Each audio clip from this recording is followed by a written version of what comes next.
영광의 박수 올려드리겠습니다. 귀한 찬양 감사합니다. 지난 한 주간 잘 보내셨나요? 오늘 어떤 마음으로 또 이 자리에 나오셨습니까? 우리 사순절 네 번째 주일을 보내고 있는데 우리가 주님의 고난을 묵상하고 있지만 어찌 보면 사실 우리의 삶 자체가 이미 거대한 고난의 현장이지 않습니까? 오늘날 우리가 마주하는 그 현실은 이 따뜻한 봄의 햇살이 내리쬐는 그 평온함이라기보다는 사방에서 포탄이 터지는 마치 전쟁터에 더 가깝지 않습니까? 뉴스를 틀면 어때요? 미국과 이란의 전쟁 여파로 인해서 국제 유가가 급등함으로 인해서 우리나라도 지금 기름값이 올라갔고, 기름값이 오르니까 자연스럽게 물가가 오르고, 또 물가가 오르니까 우리 성도님들의 식탁이 비명을 지를 수밖에 없는 참 그런 전쟁터와 같은 고난의 삶의 현장 아닙니까? 굳이 이제 전쟁 이슈가 아니라 하더라도 우리 성도님들의 삶은 가슴 아픈 이야기들이 많아요. 최근 30대 직장인들 사이에서는 라스트 오더라는 그 앱이 아주 인기를 끌고 있다 그래요. 예전에는 5, 6천 원이면 넉넉히 먹던 편의점 도시락이 요즘은 8천 원에 육박하기 때문에 유통기한이 임박하면 30% 할인을 해요. 그 30% 할인을 한 도시락을 알려주는 게 라스트 오더 이 앱이라는 거예요. 그래서 이 직장인들 사이에 이 라스트 오더 앱이 필수 설치 앱이 되었다라고 그럽니다. 열심히 일해서 연봉은 오르는 것 같았는데 물가 오르는 속도가 더 빨라가지고 우리 청년들이 느끼는 실질적 빈곤의 공포가 크다고 그래요. 어디 그뿐입니까? 2년 전에 또 무리하게 대출을 끼고 내 집 마련의 꿈을 꿨던 그 집들은 지금 집의 감옥이라고 말을 하는데, 금리가 막 오르니까 월급의 60% 이상을 은행 이자로 낸대요. 그러니까 60%를 떼니까 뭐 남는 게 뭐가 있습니까? 한숨만 남는데요. 집값은 떨어졌는데 이거 팔 수도 없고 팔리지도 않고 이러다가 이제 평생 은행 노예로 살아야 되는 그런 참 비참한 현실을 살아가고 있는 것, 또 미래에 대한 불확실성으로 인해서 잠을 이루지 못하는 그런 인생, 이제 오늘날을 살아가고 있는 우리들의 모습 아닐까요? 특별히 요새는 또 1인 가정이 늘어났잖아요. 몸살로 사흘간 알아 누워도 연락 오는 곳은 택배 문자만 온다 그래요. 어느 누구도 연락을 오지 않는 거죠. 그래서 야, 내가 여기서 죽어도 아무도 모르겠구나, 이 사회적 고립에 대한 공포가 실제 또 우리 성도님들의 삶을 엄습하고 있다 그럽니다. 이처럼 우리가 매일 숨쉬며 견뎌야 하는 현실은 매우 차갑고 냉혹한 현실입니다. 이 전쟁터와 같은 이 현실의 한복판에서 우리가 어떻게 하나님의 은혜를 발견하고 그 은혜로 살아남을 수가 있을까요? 오늘 본문 말씀을 통해서 우리가 그 길을 찾아보기 원하는데, 첫 번째, 전쟁터 같은 세상 속에서 사람은 불안과 두려움으로 살아갑니다. 이게 팩트입니다. 17절 말씀 보겠습니다. 하나님이 그 아들을 세상에 보내신 것은 세상을 심판하려 하심이 아니요 그로 말미암아 세상이 구원을 받게 하려 하심이라.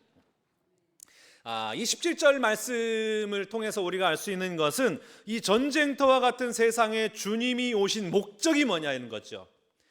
목적은 이 세상을 심판하려 하심이 아니라 무엇하기 위함이에요? 구원하기 위함이라는 거예요. 구원하기 위해서 오셨대요. 그런데 우리가 직면하고 있는 현실이 어때요? 우리 삶에 일어나는 사건들을 보면은 전쟁터가 따로 없잖아요. 이게 구원이 아니라 이미 심판받은 현실을 직면하고 있는 거예요. 이게 팩트죠. 생각해 보세요. 실직을 당하면 두렵잖아요. 거기서 좋아할 사람 누가 있어요? 자녀가 방황하는 것은 매우 가슴 아픈 일입니다. 내가 인생 헛살았구나. 건강이 무너지는 건 두렵죠. 야, 나 여기까지인가? 큰일 나는 거 아닌가? 사업이 부도가 나는 것은 내 삶을 송두리째 막 흔들어 놓잖아요. 이거 어떻게 하나? 배우자와 매일 부딪히는 그 집구석은 이미 전쟁터와 같잖아요. 그래서 우리의 삶은 전쟁터다, 이렇게 말한단 말이에요. 이게 팩트입니다. 현실이에요. 그런데 오늘 예수님께서는 오늘 우리의 현실을 심판받은 장소가 아니라 구원을 받게 하시는 은혜의 장소라고 말씀하세요. 심판받아가지고 전쟁터가 되어버리는 현실이 아니라 구원받아야 할 은혜의 장소임을 우리에게 말씀을 하고 있는 겁니다. 여러분, 우리 인생은 팩트로 결정나는 게 아닙니다. 사실 이 팩트보다 더 중요한 게 있는데 그게 뭐냐면 해석이에요. 왜냐하면 해석이 내 행동을 만들고 그리고 그 행동이 결국 내 인생을 만들기 때문입니다. 같은 사건을 만나도 어떤 사람은 무너져요. 그런데 같은 사건을 만났는데 어떤 사람은 살아나죠. 같은 상처를 받았어요. 그런데 어떤 사람은 원망으로 치닫는 사람이 있는가 하면 어떤 사람은 회개의 자리로 나아가요. 그 결정적인 차이가 뭐예요? 팩트가 아니라 팩트에 대한 해석을 어떻게 했느냐입니다. 그래서 해석이 중요한 거예요. 우리 인생의 해석이 중요해요. 그런데 어떤 사건과 문제에 대한 나의 해석은 오늘 내가 무엇을 믿고 있느냐에 따라서 달라지는 겁니다. 믿음과 연결되어 있는 거예요, 해석은요. 회당장 야이로의 12살 된 외동딸이 죽었어요. 그러니까 이 외동딸을 잃은 아버지가 얼마나 큰 슬픔이 있습니까? 통곡하고 가슴을 치고 그렇게 슬피 울고 있었는데 이 절망의 팩트 앞에 우리 주님이 나타나셔서 이렇게 말씀하세요. 마가복음 5장 38절 39절입니다. 회당장의 집에 함께 가서 떠드는 것과 사람들이 울며 심히 통곡함을 보시고 들어가서 그들에게 이르시되 너희가 어찌하여 떠들며 우느냐? 이 아이가 죽은 것이 아니라 잔다. 여러분, 딸이 죽은 건 팩트잖아요. 죽었단 말이에요. 이 죽음에 대해서 애통해하고 가슴을 찢고 마음 아파하는 것은 매우 당연한 반응입니다. 그런데 이 고통의 현장, 절망의 현장, 눈물의 현장에 예수님이 오셔가지고 말씀하신 건 뭐냐면은 아이가 죽은 것이 아니라 잔다. 이건 팩트를 부정하는 게 아닙니다. 이 팩트에 대한 해석을 달리하고 오신 거예요. 두려움이 뭐예요, 여러분? 두려움이라는 건 뭐냐면 현실에 대한 내 판단을 믿는 겁니다. 그러니까 현실이 암울하면은 내가 두려움이 생기는 거죠. 끝났구나, 망했구나, 이제는 방법이 하나도 없구나, 이런 상황에서는 하나님도 어떻게 못하시는구나. 그러니까 현실에 대한 나의 판단이 두려움으로 나타나는 거예요. 그 믿음은 뭡니까, 여러분?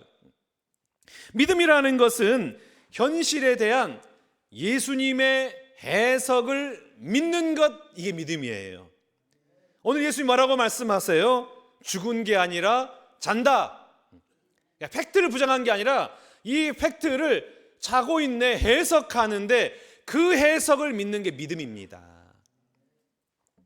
그러니까 결국 두려움이라는 건 뭐냐면은 어떤 팩트에 대한 나의 해석이고, 믿음은 뭐냐? 어떤 팩트에 대한 예수님의 해석을 믿는 거예요.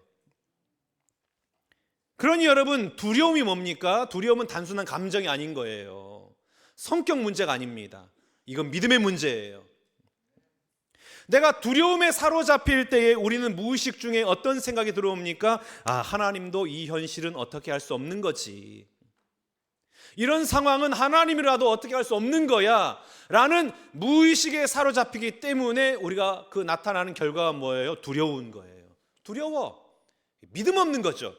얼마나 불신앙입니까? 겉으로는 현실을 걱정하는 것 같아요. 그런데 실제로는 하나님보다 내 감정, 내 경험, 내 판단, 내 지식을 훨씬 더 믿고 있는 거예요. 내 느낌이 안 좋아. 이거 망할 징조 같아. 내 경험상으로 보았을 때 이 상황에서는 도무지 회생할 수가 없는 거야. 그 두려움으로 오는 겁니다. 그러니까 하나님을 믿는 것이 아니라 뭘 믿어요? 나의 데이터를 믿고 나의 경험을 믿고 내 머리를 믿는 거예요. 내가 이 상황을 통제할 수가 없기 때문에 하나님을 향한 원망과 불신과 탄식이 터져 나오는 것, 이게 두려움입니다. 그런데 두려움은 불신앙인 거예요. 그래서 요한복음 3장 18절에 이렇게 말씀하십니다. 그를 믿는 자는 심판을 받지 아니하는 것이요 믿지 아니하는 자는 하나님의 독생자의 이름을 믿지 아니하므로 뭐라 그랬어요? 벌써 심판을 받았다.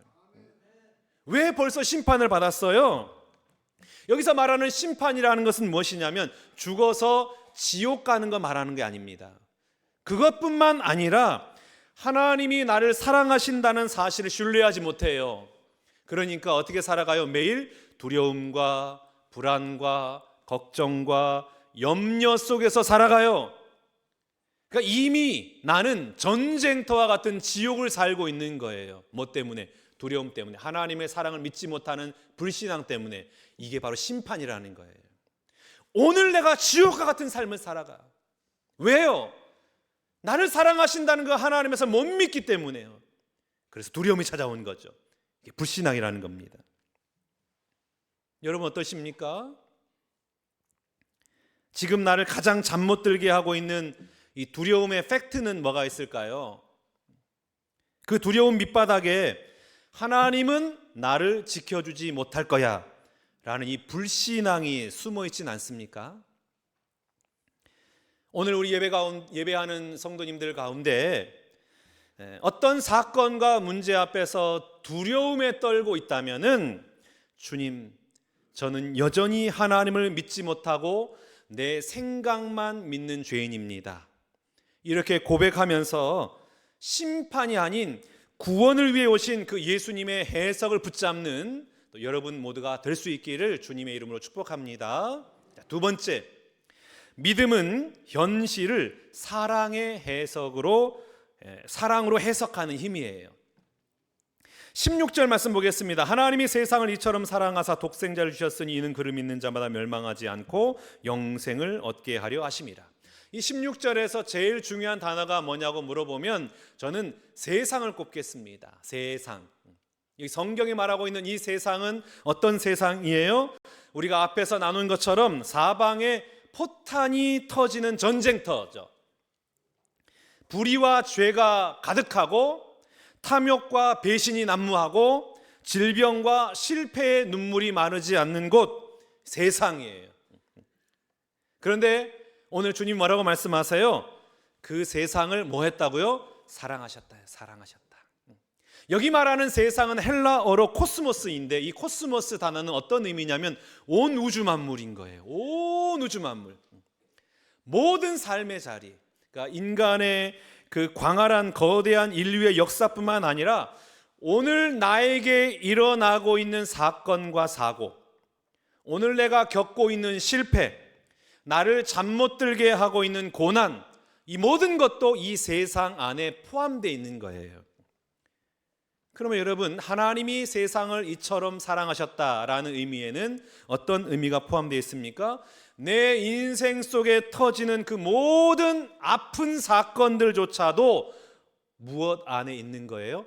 하나님의 사랑의 통치 아래에서 일어나고 있는 거예요. 이걸 지금 선언하고 있는 것입니다.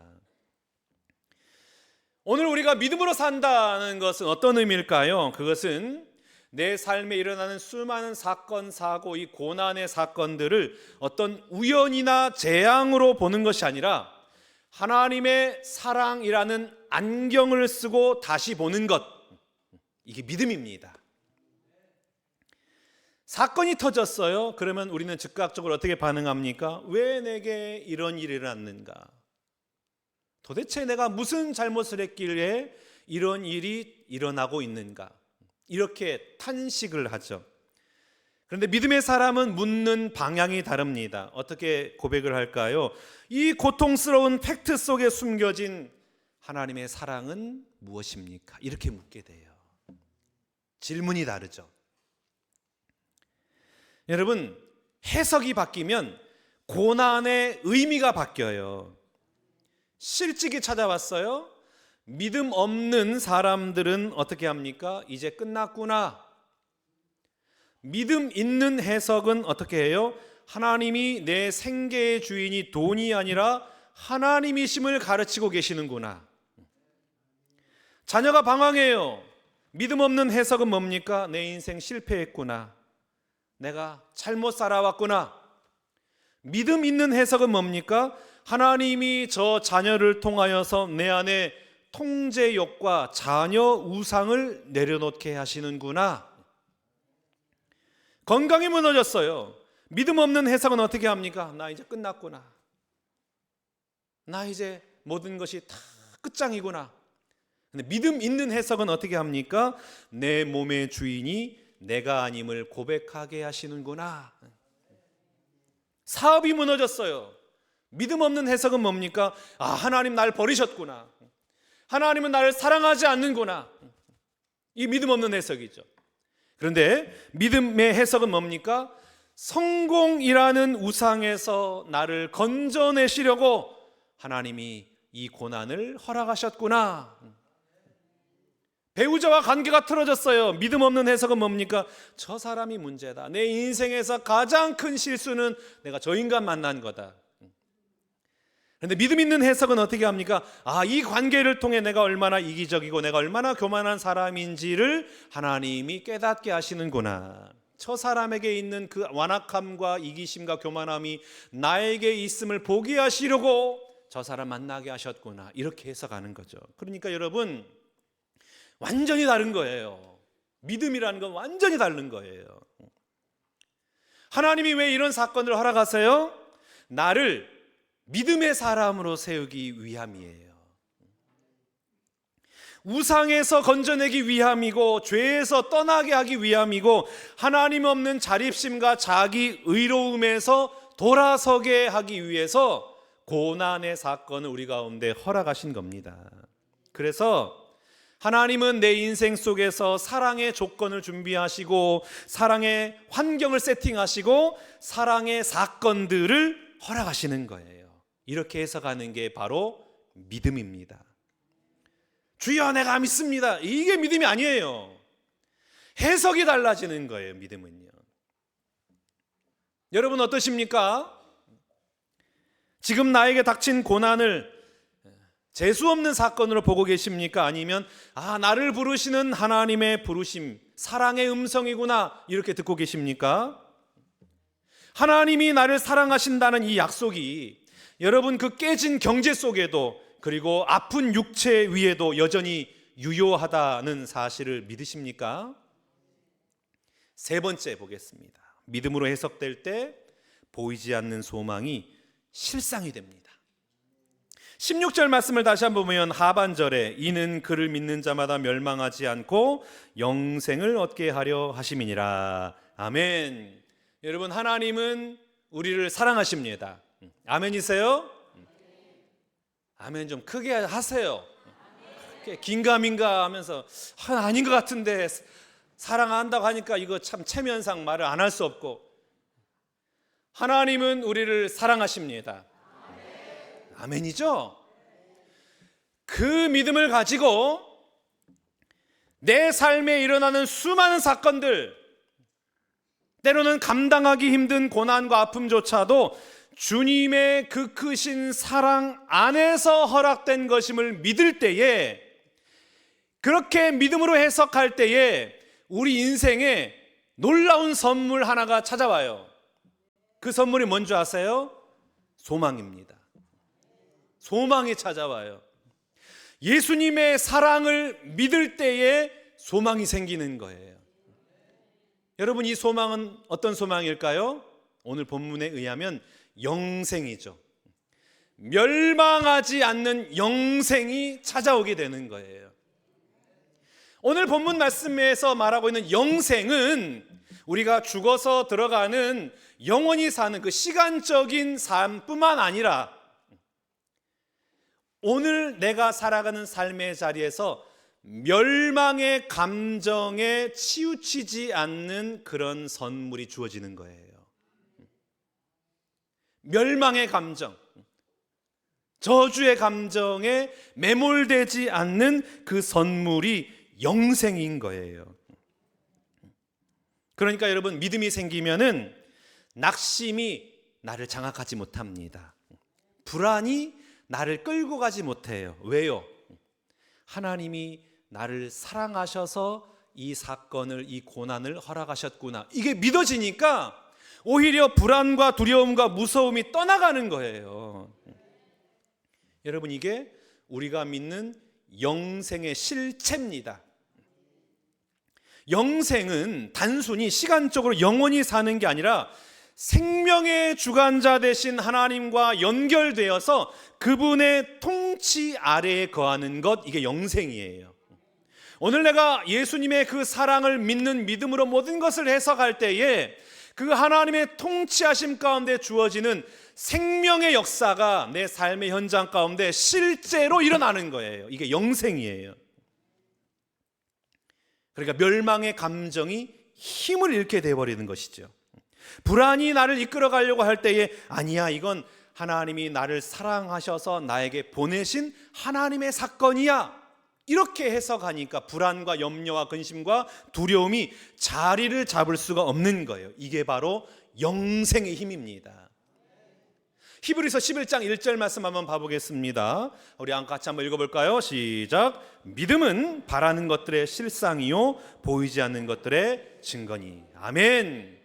성경은 믿음은 보이지 않는 공허한 외침이 아니라는 거예요. 믿음은 바라는 것들의 실상이에요. 리얼리티라는 거예요. 실제로 나타난다는 거예요. 믿음의 사건들이 내 눈앞에 펼쳐진다는 거예요.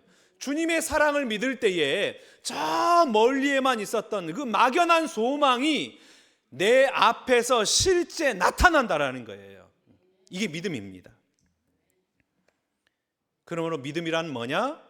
하나님의 보이지 않는 은혜를 오늘 내 삶으로 끌어당기는 힘인 거예요.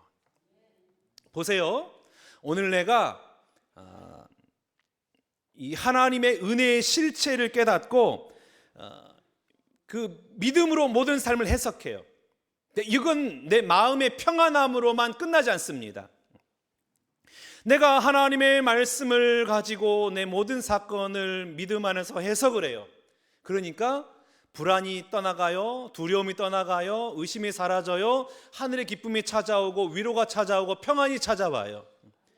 그 어떻게 됩니까? 내가 살아나죠. 내가 막 살아나요. 우리 양육훈련 받으신 분들 막 살아나는 사람이 있어요. 갑자기 막 말씀이 막 눈에 들어온대요. 말씀이 은혜가 된대요. 아, 말씀 적용하는 게 이런 거구나. 살아나요. 제일 첫 번째 현상은 무엇이냐면 나라는 존재가 살아나는 거예요. 내가 살아나면 어떻게 됩니까? 나와 함께 살고 있는 배우자가 살아나요. 그 배우자가 지금 덕보고 있어요. 그리고 함께 살고 있는 자녀가 살아나요. 그동안 이 전쟁터와 같던 집구석이 안식처로 바뀌기 시작합니다. 예전에는 배우자의 가시돋친 말 한마디에 너무나 그냥 참지 못해가지고 똑같이 울분을 표하면서 막 동시에 수류탄 던지고 막 포탄을 던지고 전쟁터였단 말이에요. 그런데 하나님의 사랑으로 그를 다시 해석하게 됐죠. 하나님의 사랑으로 해석하면 어떻게 됩니까? 아유, 저 사람도 세상이라는 전쟁터에서 저렇게 상처 입고 신음하고 있구나. 긍휼의 마음이 찾아와요. 그리고 야, 내가 사랑해서 결혼했던 저 사람마저도 저렇게 화를 낸다고 해서 나도 똑같이 화를 내고 저주하고 있는 나는 도대체 어떤 존재인가? 나에 대해서 실망하게, 내 실체를 발견하죠. 하나님, 제가 죄인이군요.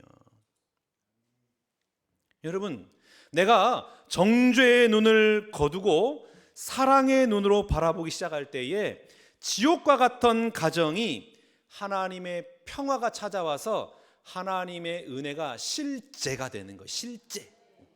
실상이 된단 말이에요. 그뿐만이 아니죠. 세상을 바라보는 관점이 완벽하게 바뀌어요.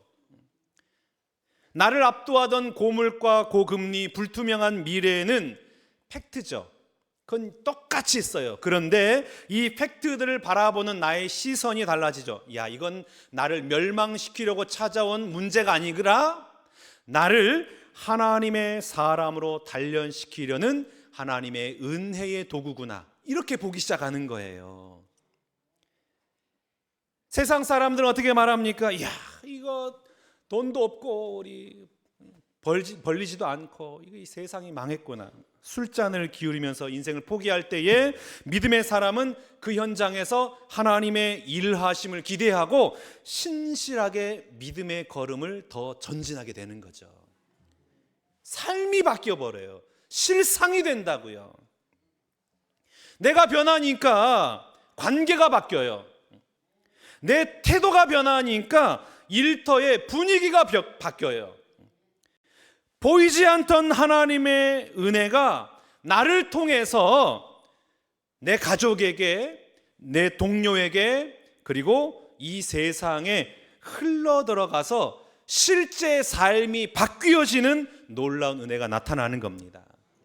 이런 은혜가 오늘 예배하는 저와 여러분의 삶의 현장마다 일어나시기를 주님의 이름으로 축복합니다. 믿음의 눈을 뜨시길 바라요. 여러분이 살아나면 살아날수록 여러분의 삶의 세상은 살아나는 거예요. 그런 은혜로 정말 하나님 앞에서 살아내어서 나와 만나는 모든 사람을 살려내는 저와 여러분 될 수 있기를 축복합니다. 여러분 어떠십니까? 아주 오랫동안 신앙생활을 했음에도 불구하고 왜 우리 가정은 여전히 전쟁터일까요? 말씀을 아는 것에만 멈춰 있을 뿐 정작 내 삶의 사건 위에는 말씀의 해석을 적용하지 않았기 때문 아닐까요?